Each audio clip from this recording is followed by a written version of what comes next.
On behalf of the local government sector, the career officials and staff of the Department of the Interior and Local Government, may we call on Undersecretary for Local Government, Honorable Austere Panadero, to pay his respect to the Secretary.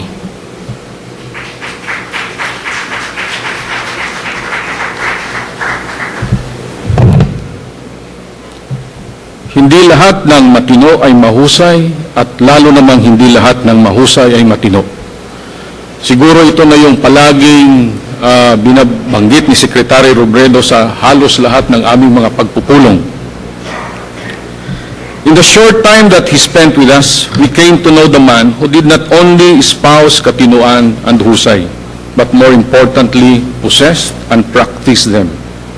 Walang duda po, si Sec. Jesse ang tao at leader na mahusay na, matino pa. A few of us in the local government team of the DILG had the opportunity to interact with then Mayor Jess when he was still Mayor of Naga. In those occasions, he never failed to remind and suggest to us what he thinks DILG should be doing. As an icon of good local governance in our country, his ideas already influenced some of our programs way before he became our secretary. That is why our transition in July 2010 when he came in was smooth. We thought then that we are prepared for him. Pero nagkamali po pala kami. Hindi nagtagal, we all realized hindi pa pala kami talagang handa. Because as a man who never runs out of innovative and excellent ideas to implement the programs of the government, Sec. Jesse made us realize that we still have lots of things to accomplish under his leadership. Working with Sec. Jesse is never a dull moment. The full disclosure policy, the seal of good housekeeping, the performance challenge fund, among others, all came into being because of Sec. Jesse. These programs epitomize what was matino and what was mahusay. These are the programs and projects that are synonymous with the good name and qualities of Sec. Jess. The same way that his name was synonymous with clean, honest, and good governance. His love for the people and his crusade for transparent, clean, and honest governance actually drove Sec. Jess to embark on all of these efforts. He told us he wanted to show to everyone that notwithstanding all the skepticisms, that good governance is possible in our country, that the people will have to ultimately benefit from these reforms. Sec. Jess truly changed the local governance landscape in the country. In his 2 years with us, he gave more meaning or saysay. Isa pa sa kataga na palagi niyang pinagdidiinan sa amin, hanapin ang saysay sa lahat ng aming ginagawa. He gave saysay to the work of the local government sector team. He has made imprint not only at the central office but to the farthest offices of the DILG all over the country. He also made sure that local governance become a shared responsibility between the LGUs, the civil society, and the people's organization, something that genuinely democratized governance in our country.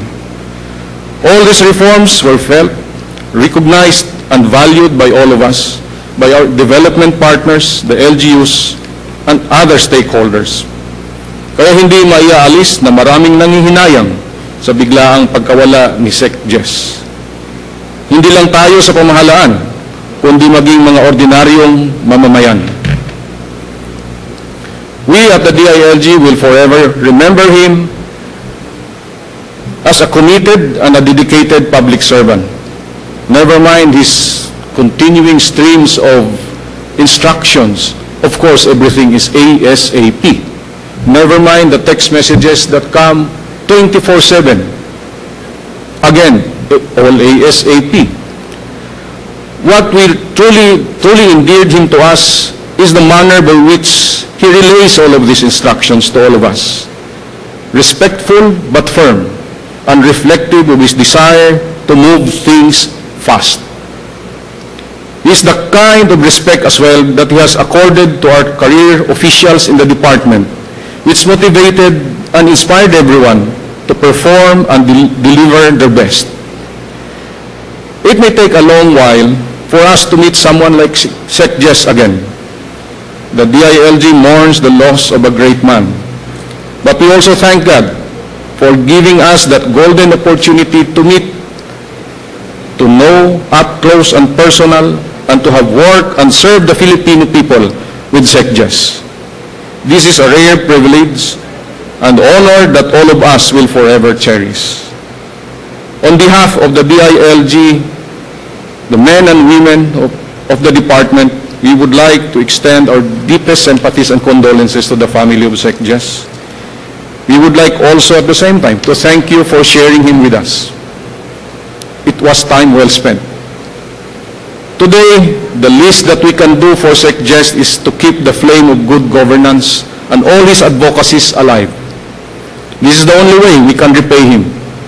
Ika nga po, nilinis at pinatag na niya ang daan at ipinakita na sa atin ang landas na matuwid. Idiyon na rin ang ating tahakin tungo sa ganap na pagbabago. Come to think of it, even in death, Sec. Jess taught us how to move this country forward. Through collective action where everyone contributes in a meaningful way, he or she can.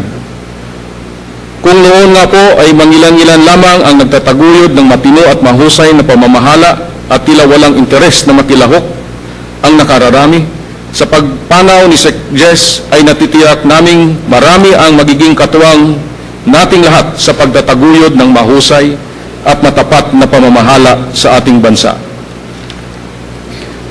I know Sec. Jess is uncomfortable being praised lavishly. He told me several times, "Ostir, bilisan mo na yan." So, I will end this tribute. Ngunit, ngayon wala na mag-remind sa akin, kaya pwede na siguro. Nonetheless, I'd like to end this tribute by again quoting him. In his commencement speech in Ateneo in 2003, I believe, he said, and I quote, "Our political history has shown that we have put the burden of running this country to our best people for too long, and yet the gap between the rich and the poor has grown wider. For this country to succeed, we need to make heroes out of the ordinary people. We need to make heroes of ourselves." Unquote. Yes, Sec, we will make heroes of ourselves and of ordinary people and make this country better for all of us and the generations ahead. Ladies and gentlemen, in life, Sec. Jess settled for nothing but excellence. In death, it seems his presence became more compelling and more inspiring because of the legacy that he has left behind. which is said to be typical of great souls. May I therefore request everyone to give a warm round of applause to our Sec Jess for a life well lived in selfish service to others. Maraming salamat po, Sec Jess.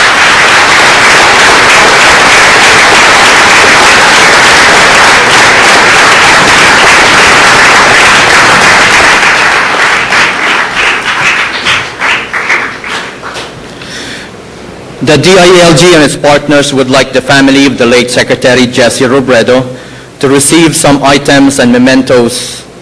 May we call on Joan de la Cruz, the DILG Office of the Secretary Management Team, to bestow the memento on behalf of the DILG family. Dito na. Wala na. Mag-award na sila. Bibigay na ako, tapos kakanta na tayo. Wala na. Ayan na. Dali na. Lumalaki kayo.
I wonder, should I go or should I stay?